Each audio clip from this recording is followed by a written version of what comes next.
In this guide, I'm going to show you how to use auto clicker on Android phone. This is Aiden from JustBoz, and before we get into this guide, make sure to like the video and subscribe to the channel with all notifications on. It really does help with the channel and it lets us know that you want more content like this, so we'd greatly appreciate it. If at any point throughout this guide you did have any questions, just ask them down in the comment section below and we can help you out further. I'm going to be doing my best to reply to every single comment down there.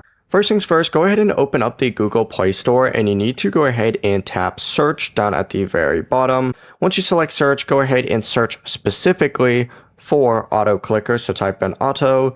It's going to pop up with a bunch of different options. You can really install whatever one works best for you. I usually like to go off of ones that does have higher ratings. So for example, we'll go ahead and use this second one right here. It's got 4.2 stars out of 2K reviews.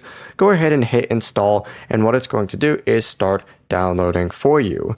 Once it installs, go ahead and open it up. It'll load for a second and you need to just wait for the setup process to appear and continue through with it. So make sure you go ahead and select your language, create an account. It's going to ask for permissions right here. Make sure that you do go ahead and turn on allow for that. It's going to open up this accessibility menu, hit installed apps, and then you'll see it.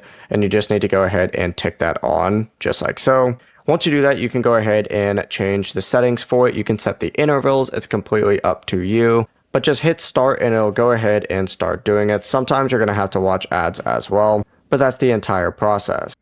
Before you do leave, make sure to like the video and subscribe to the channel with all notifications on. It really does help with the channel and it lets us know that you want more content like this. We'd greatly appreciate it. And if at any point throughout this guide you did have any questions, just ask them down in the comment section below and we can help you out further. I'm going to be doing my best to reply to every single comment down there. Peace.